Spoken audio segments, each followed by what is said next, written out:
ये आकाशवाणी रायपुर है। छत्तीसगढ़ी समाचार बुलेटिन के संग स्मिता शर्मा के जय जोहार।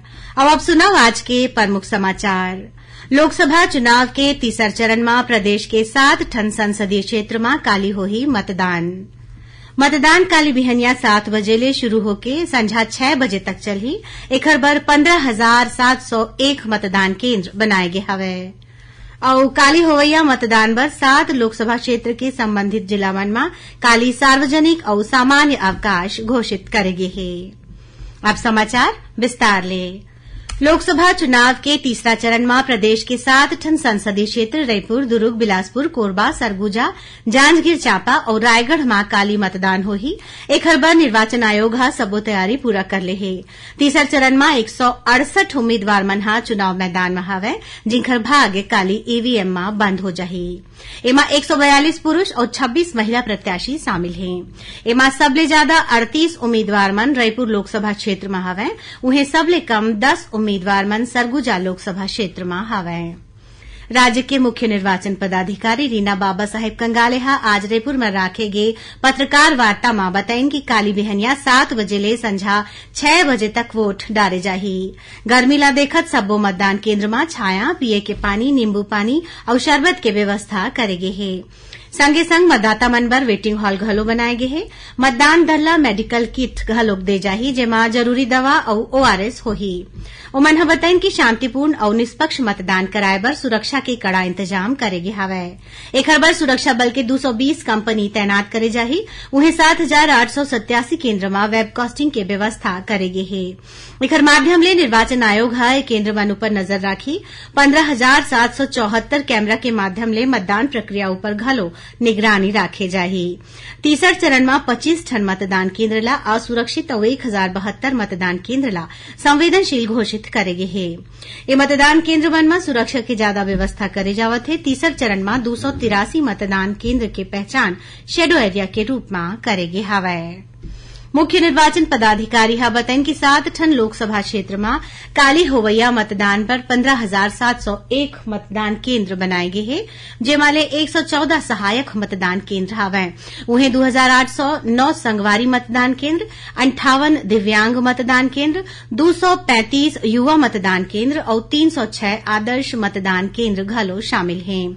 उहे 61,664 मतदान कर्मी मन के ड्यूटी लगाए गे हवय और करीब 16,000 मतदान कर्मी मन ला रिजर्व में राखे गे हवय।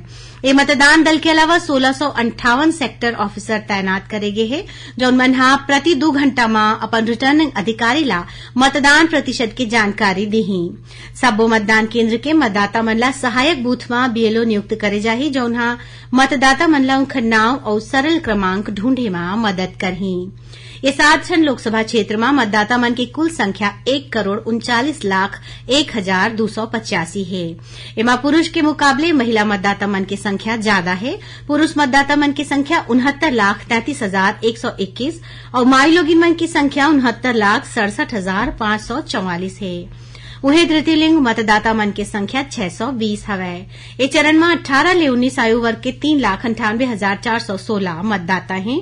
तीसर चरण में पांचू लोकसभा चुनाव के तुलना में मतदाता मन की संख्या करीबन 9.5% बढ़े है। तीसर चरण के 7 ठन लोकसभा क्षेत्र में शामिल 58 ठन विधानसभा क्षेत्र के 29 ठन विधानसभा क्षेत्र में मतदाता मन के लिंगानुपात 1,000 ले ज्यादा है।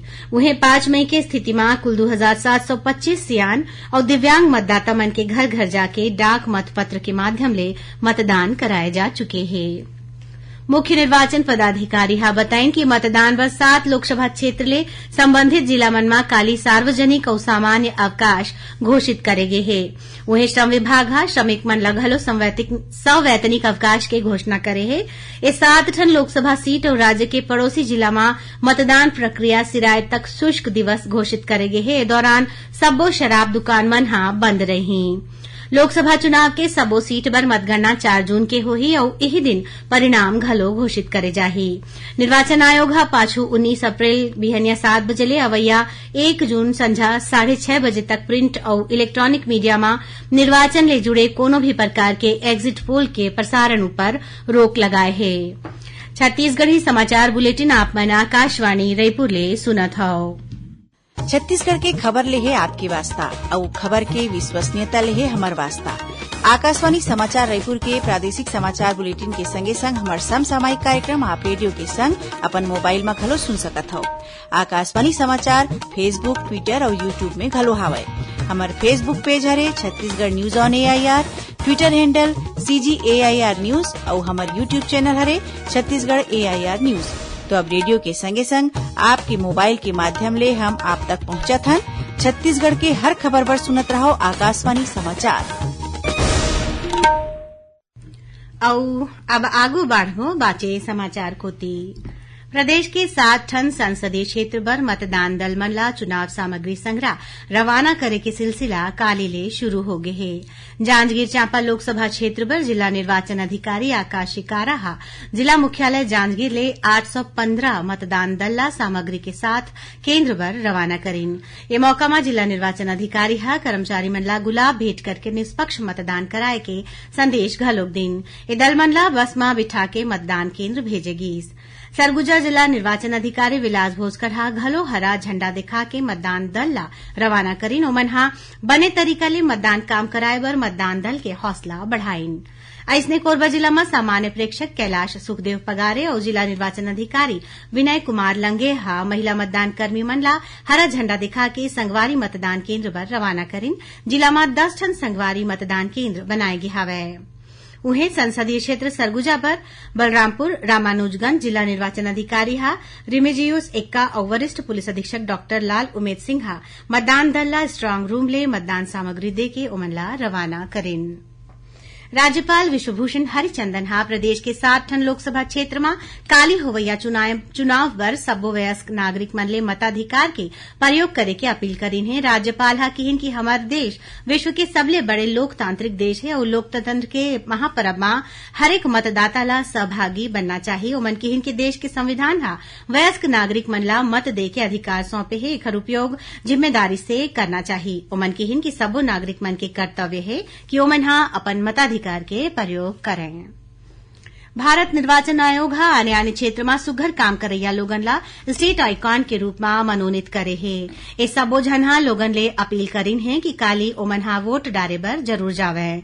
छत्तीसगढ़ के प्रसिद्ध लोक गायिका पद्मश्री ममता चंद्राकर हा लोगन ले कहिन कि ओमन हा लोकसभा चुनाव में बिना डर के और कोनो दबाव और लालच के वोट डारे बर जाए। भारतीय महिला हॉकी टीम के पूर्व कप्तान पद्मश्री सबा अंजुम हा कहिन कि मतदान आपके अधिकार के संग कर्तव्य घलो है। एकर सेती 7 मई के वोट देके लोकतंत्र ला मजबूत बनावो। मास्टर शेफ विजय शर्मा हा लोगन ले अपन वोट के कीमत समझे के और 7 मई के होवैया तीसर चरण के मतदान में अनिवार्य रूप ले वोट डारे के अपील करीन है। उन्हें ट्रांसजेंडर सशक्तिकरण बर काम करैया विद्या राजपूत हा कहिन कि लोकतंत्र ला मजबूत करे बर और राष्ट्र निर्माण बर हर एक वोट जरूरी है। तेखर सेती सब्बो झन ला मतदान करना चाहिए। 7 लोकसभा क्षेत्र के सब्बो मतदान केंद्र के मतदाता मन ला सूचना पर्ची बांटे जा चुके हैं। मुख्य निर्वाचन पदाधिकारी रीना बाबा साहेब कंगाले हा बताइन कि निर्वाचन आयोग डहार ले सब्बो मतदाता मन ला फोटो वाले पहचान पत्र घलो जारी कर देगे है। ओमन अपन पहचान पत्र दिखा के वोट डाल सकत है। ओमन बताइन कि अगर कोनो मतदाता ये पहचान पत्र ला अपन संग नहीं ला सकी तो ड्राइविंग लाइसेंस, पासपोर्ट, आधार कार्ड, पैन कार्ड और बैंक पासबुक के फोटो कॉपी संग्रह 12 ठन दस्तावेज ला दिखा के घलो अपन मताधिकार के प्रयोग ला कर सकत हैं। आखिर में प्रमुख समाचार एक घाव फिर।